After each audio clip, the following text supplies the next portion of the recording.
रहने के नैयत छात्र इस्लाम का संगठन ये जो शुरुआत से ही एक्टिव नया तो नजर आ ही पॉलिटिकल रहा है, चाहे वो शेख हसीना के खिलाफ आवाज बुलंद करना क्यों ना हो या फिर यूनुस की पार्टी छोड़कर नई पार्टी का ऐलान करना ही क्यों ना हो। मेजर जनरल अनुज माथुर जी भी हमारे साथ जुड़े हैं, आपका क्या टेक है इस पर सर? देखिए, ये अवश्यंभावी था, ये होना था।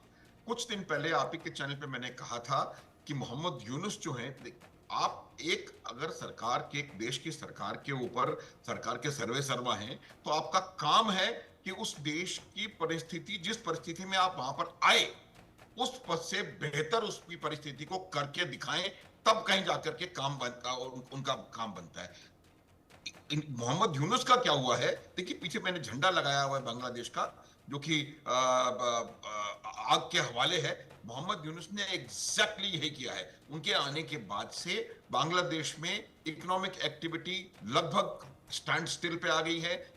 माइनॉरिटीज के ऊपर लगातार हमले हो रहे हैं। बांग्लादेश जल रहा है। बांग्लादेश का जो जो उनके उनके जनक थे,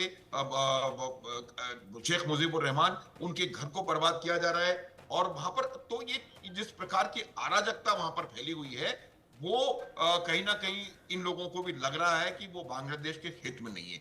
देखिए, जो छात्रों का आंदोलन था, वो आंदोलन करने का तरीका भले ही गलत गलत रहा हो, लेकिन आंदोलन उनको उन लोगों ने किया था ताकि वो बांग्लादेश को कहीं सही जगह पर ले जा सकें। और बांग्लादेश के लिए भले की बात सोचने की कोशिश करने का प्रयास वो लोग कर रहे थे। और जब अब उनको लगा कि उनका बांग्लादेश का पूरे विश्व के साथ, आप देखिए, अगर किसी भी एक देश के साथ उनका उनका संबंध सही होता है या उनमें कोई और एक्टिविटी होने की संभावना बनती है, तो वो मोहम्मद यूनुस की थोड़ी सफलता मानी जा सकती थी। लेकिन परेशानी ये है कि मोहम्मद यूनुस जो है, वो आज की तारीख में पूरी तरह से पाकिस्तान और चीन के कब्जे में आ चुके हैं, और ये बांग्लादेश के हित में किसी भी तरह से नहीं है। पाकिस्तान एक फेल्ड स्टेट है, और वो चाहती है कि जो स्टिग्मा, जो टैग पाकिस्तान के ऊपर लगा हुआ है कि वो आतंकवाद का जनक हैं और आतंकवाद का एपिसेंटर पाकिस्तान में है, वो कहीं ना कहीं प्रयास करेंगे कि आप आतंकवाद का एपिसेंटर बांग्लादेश में शिफ्ट कर दिया जाए। और उसकी वो तरीका उसका वही रहेगा कि वहां पर आप रेडिकल इस्लाम को बढ़ा चढ़ा करके, और वहां पर एंटी इंडिया रेटोरिक को श्रिल बना करके हर्षा वो प्रयास कर रहे हैं कि आतंकवाद का एपिसेंटर बांग्लादेश में शिफ्ट हो जाए। मैं आपको बता सकता हूं कि आज की तारीख में दुनिया भर के आतंकवादी संगठनों के बहुत सारे प्रतिनिधि बांग्लादेश में ऑलरेडी आ चुके हैं।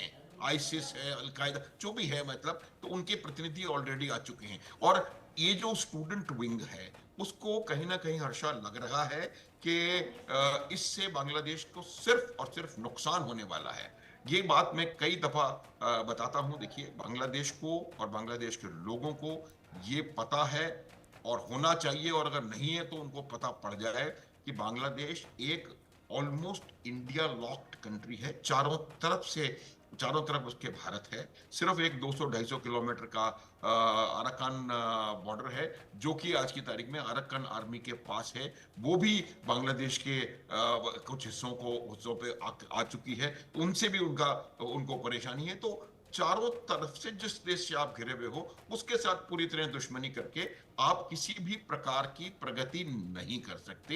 ये मैं आपको बता दूंगा। तो ये बात कहीं ना कहीं इन लोगों को समझ में आ रही है, और वो इसीलिए इनसे अलग हो रहे। एक और उम्मीद थी हर्षा इन लोगों को मोहम्मद यूनुस के आने से, और वो उम्मीद ये थी कि मोहम्मद यूनुस आएंगे, हालात को सुधारेंगे, और फिर fair, free and fair elections करवाएंगे। इलेक्शन करवाने की तरफ एटलीस्ट बढ़ेंगे आगे। वो हुआ नहीं।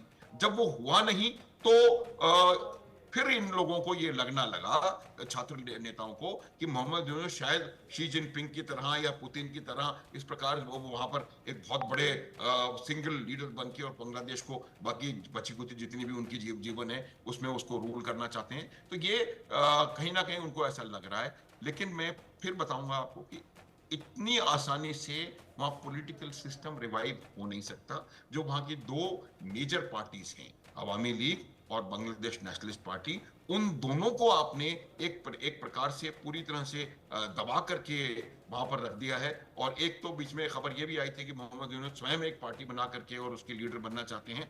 तो ये मेरा मानना है कि आज की परिस्थिति में जो बांग्लादेश में हो रहा है वो उनका इतिहास है जो कि दोहरा रहा है। अगर आप 1975 से लेकर के इनफैक्ट 71 में भी जो उनको उनको आजादी मिली वो एक ब्लडी तरीके से मिली थी, खून बहुत खून बहा करके उन्होंने अलग हुए थे।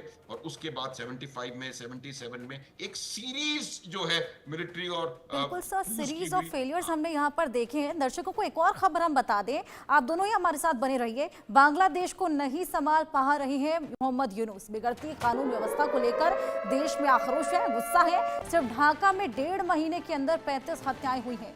लूट, किडनैपिंग, रंगदारी के केस में भी काफी बढ़ोतरी देखी। ऐसे में सेना भी कानून व्यवस्था खुद संभालने का ऐलान कर चुकी है। तो जिस तरीके से कानून व्यवस्था यहाँ पर चरमराई नजर आ रही थी, उसके बाद सेना भी सामने आई थी और उन्होंने कहा था कि अब कानून व्यवस्था को हम खुद संभालेंगे। रैनिक दत्ता, मैं आपके पास आना चाहूंगी। छात्र अब आगे आए हैं, सरकार बनाने की बात कर रहे हैं, और इससे पहले कानून व्यवस्था जब चरमराई थी, जिसके बाद में छात्र भी आंदोलन करते नजर आए थे, जब सेना ने कहा था कि अब कानून व्यवस्था हम खुद अपने हाथ में लेंगे। हाँ देखिए, ये दोनों पार्ट में ही एक बात तो साफ हो जा रहा है कि मोहम्मद यूनिस को लेकर बांग्लादेश का उम्मीद था। बार बार से कह रहा हूँ क्योंकि बांग्लादेश में जब इंटरिम गवर्नमेंट फॉर्म हो रहा था तो उसी टाइम में मोहम्मद यूनिस को लेकर बहुत लोगों के मन में उम्मीद था कि नया सरकार आएगा, नया इंटरिम गवर्नमेंट नया तरीके से बांग्लादेश को चलाएगा और बांग्लादेश नया तरीके से फुल पोल उठेगा। मगर अभी जो दिखाई दे रहा है कि मोहम्मद यूनिस के ऊपर किसी का भरोसा नहीं है। वो आर्मी हो, वो पुलिस हो, वो पॉलिटिकल पार्टी हो, वो छात्र संगठन हो, किसी का भरोसा अभी मोहम्मद यूनिस के ऊपर नहीं रहा है। और मोहम्मद यूनिस जो फेलियर हो चुका है उसका ही नतीजा है कि एक तरफ आर्मी की तरफ से कहा जा रहा है कि लॉ एंड ऑर्डर सिचुएशन हम लोग हाथ में ले रहे हैं, दूसरी तरफ जो छात्र संगठन वो लोग कह रहे हैं कि हम लोग नया पॉलिटिकल पार्टी तैयार कर रहे हैं, मोहम्मद यूनिस का ये इंटरिम गवर्नमेंट हम लोग छोड़ रहे हैं। ये जो बार बार से तस्वीर सामने आ रहा है बांग्लादेश में, ये इसमें साफ हो जा रहा है कि बांग्लादेश में मोहम्मद यूनिस फेलियर है। क्योंकि मोहम्मद यूनिस का अगर ये टाइम पीरियड देखा जाए तो ये टाइम पीरियड का अगर आप आंकड़ा देखेंगे तो आंकड़े से मालूम पड़ जाएगा कि बांग्लादेश में मोहम्मद यूनिस फेलियर है। क्योंकि मोहम्मद यूनिस के टाइम पीरियड पर सिर्फ दिसंबर महीने तक एक रिपोर्ट कह रहा है कि करीब 2200 के ऊपर माइनॉरिटीज के ऊपर हमले का घटना सामने आया है। जनवरी महीने में 120 के ऊपर घटना सामने आया था। फरवरी महीने में क्राइम का जो घटना 35 घटना सामने आया है। और इसमें सबसे महत्वपूर्ण जो चीज है कि मोहम्मद यूनिस हो या इंटरिम गवर्नमेंट, उनके तरफ से कोई कार्रवाई इनके खिलाफ में नहीं किया गया है। दूसरी तरफ बांग्लादेश में जिस तरीके से हिंदुओं के ऊपर हमले का घटना घटा है, जिस तरीके से बांग्लादेश में हिंदू जो लीडर है उनको टारगेट किया गया है, वो चिन्मय कृष्ण प्रभु हो या इस्कॉन का जो भी लीडर हो, इसको उनको बैन करने का बात हो, ये जो पूरा सिलसिला इंटरिम गवर्नमेंट के नेतृत्व में ही हुआ है। और ये साफ कर दिया है मोहम्मद यूनिस ने खुद, क्योंकि मोहम्मद यूनिस का इंटरिम गवर्नमेंट के खिलाफ में जो लोग भी बयान दिए हैं उनके खिलाफ में कार्रवाई मोहम्मद यूनिस की तरफ से किया गया है। मगर दूसरी तरफ जब कोई भी दुर्घटना हो, कोई भी हमले का घटना हो, इसके खिलाफ में मोहम्मद यूनिस ने कोई स्टेप नहीं लिया था।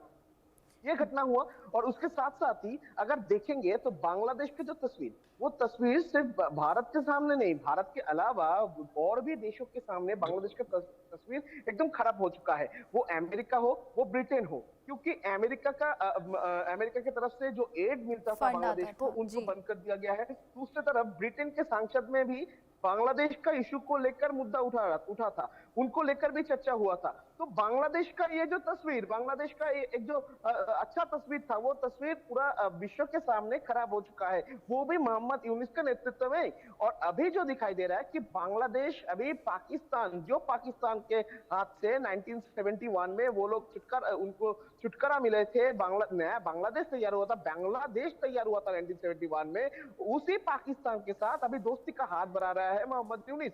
इसको भी सही तरीके से नहीं ले रहे हैं बांग्लादेश का जो पॉलिटिकल पार्टी हो या छात्र संगठन और बांग्लादेश आर्मी को आर्मी की तरफ से भी बार बार से कहा जा रहा है कि पाकिस्तान के साथ हम लोग कोई मिल के काम नहीं करेंगे, हम लोग पाकिस्तान आर्मी को बांग्लादेश में एंट्री नहीं देंगे। इस तरीके का बयान जब आर्मी की तरफ से भी कहा जा रहा था, तब भी मोहम्मद यूनिस पाकिस्तान के साथ दोस्ती बनाने के लिए लगातार कोशिश कर रहे थे। ठीक ये जो सिलसिला चल रहा था, यानी मोहम्मद यूनिस के सामने जो उम्मीद रखे थे आम लोग, मोहम्मद यूनिस के सामने जो उम्मीद छात्र संगठन की तरफ से रखा गया था या आर्मी की तरफ से रखा गया था, वो उम्मीद ना फुलफिल करके मोहम्मद यूनिस खुद का मनमर्जी काम कर रहे थे बांग्लादेश में। और इसी को देखते हुए अभी आर्मी भी गुस्सा हो चुका है। आर्मी की तरफ से कहा जा रहा है कि जो लॉ एंड ऑर्डर सिचुएशन वो हम लोग संभाल लेंगे। दूसरी तरफ बिल्कुल शांति बहाली की बात उन्होंने कहा है कि अब हम अपने हाथों में लेंगे। अनुज माथुर जी, मैं आपके पास आऊंगी। तमाम फेलियर्स हैं यूनुस के और आक्रोश भी हम देख रहे हैं बेहद ज़्यादा है, लेकिन एक स्टूडेंट काउंसिल के लिए पूरा देश संभालना, और वो भी एक ऐसा देश जो कि अभी बर्बादी की कगार पर है, और अगर कहीं ना कहीं हम देखें तो यूनुस एक्सपीरियंस भी हैं, लर्नर भी हैं, ऐसे में क्या एक स्टूडेंट काउंसिल सरकार चला पाएगा? हर्षा, देखिए, स्टूडेंट काउंसिल सरकार बिल्कुल नहीं चला पाएगा। मेरा समझना है, क्योंकि आपको उस लेवल पे एक बहुत मैच्योर्ड आइडियोलॉजी, मैच्योर थिंकिंग चाहिए, जो कि एक आपकी फॉरेन पॉलिसी को, इकोनॉमिक पॉलिसीज को, जो डोमेस्टिक पॉलिसीज है उनको एक दिशा दे सके। और वो उस चीज के कार्य करने के लिए आपको एक्सपीरियंस की बहुत ज्यादा आवश्यकता होती है, हर्षा। तो ये बात निश्चित है कि जो बच्चे हैं जो इस प्रकार से आगे बढ़ करके आ रहे हैं, उनका वो इस देश को संभाल पाएंगे या देश को सही दिशा दे पाएंगे, वो संभावना नहीं है। लेकिन ये जो एक्टिविटी हो रही है, इसका मकसद ये है कि जो संभावनाएं, जो चीजें हमने यूनुस से बांग्लादेश ने उम्मीदें जताई थी, वो उम्मीदें कहीं ना कहीं पूरी नहीं हो पाई, वो किसी भी उम्मीद पे खरे नहीं उतरे। आप देखिए, उन्होंने आर्मी में वेज क्रिएट करने की कोशिश करी है। उन्होंने 74-75 ऐसे आर्मी के लोगों के ऊपर एक्शन लेने का प्रयास किया है, जो कि शायद कहीं ना कहीं भारत के तरफ या राष्ट्रीय भावना रखते हैं। तो आर्मी में ब्रेच करने की कोशिश करी है। बांग्लादेश के जो पुलिस है उसको किसी के साथ खड़ा करने का प्रयास किया। उनका एकमात्र मकसद है कि वो स्वयं का उल्लू सीधा कर सकें। हर्षा, इस शब्द के लिए मैं माफी चाहूंगा आपके दर्शकों से, लेकिन ये करेक्ट एक्सप्रेशन मेरे को लग रहा है उसके लिए। उसकी मैं वजह बताता हूं। देखिए, वजह दो है। एक पहली वजह तो ये है कि वो पाकिस्तान के पूरी तरह कब्जे में है। मैं इस शब्द का पहले प्रयोग कर चुका हूं कि जब मोहम्मद यूनुस को बदला करके बैठाया गया था बांग्लादेश में, कहीं बाहर से, वो बांग्लादेश में भी नहीं थे, बाहर से जब बैठाया गया था, तो उसमें मिडवाइफ का जो रोल है वो आईएसआई ने और पाकिस्तान ने प्ले किया था। क्योंकि ये पाकिस्तान परस्त नहीं है, पाकिस्तान द्वारा बैठाए गए राष्ट्राध्यक्ष हैं मोहम्मद यूसुफ। तो इनकी ये दूसरी बात ये है कि बांग्लादेश के जो स्ट्रगल था, जो आजादी थी, वो इतनी पुरानी बात नहीं है कि जो जनरेशन उस आजादी में लड़ी वो समाप्त हो चुकी है। आज की तारीख में बांग्लादेश में बहुत बड़ा बांग्लादेश का पॉपुलेशन सेगमेंट है, जिसने अपने जो 1971 का स्ट्रगल देखा है। 1970-71 में जो टिक्का खान के नेतृत्व में ऑपरेशन सर्च लाइट और this that and the other, जहां लाखों लोगों को कत्ल किया गया, लाखों महिलाओं के साथ बर्बरता की गई, और वहां का सारा सब कुछ लूट करके ले गए। और जो उसका बेसिस था वो ये था कि बंगाली भाषा को वो समाप्त करना चाहते थे। जो जिन्ना का इनिशियल थॉट था कि वो सारे में पूरे पाकिस्तान जो मिला जुला है उसके अंदर ये होगा, तो वो जनरेशन आज मौजूद है। उनको पता है कि पाकिस्तान जो है वो कभी भी बांग्लादेश के लिए फायदेमंद नहीं हो सकता। पाकिस्तान का एकमात्र उद्देश्य है 1971 का बदला लेना। और वो जानते हैं कि 1971 में जो उनका जो हालात हुआ था, 93,000 सैनिकों ने आत्मसमर्पण किया। ये दुनिया के इतिहास में इतना बड़ा आत्मसमर्पण कभी नहीं हुआ। ये जो चोट पाकिस्तान ने खाई है वो कभी वो भूल नहीं सकते, हर्षा। और यही वजह है कि वो पाकिस्तान चाहता है कि बांग्लादेश की जो भी हुकूमत हो, जो भी वो पाकिस्तान की तरफ देखे।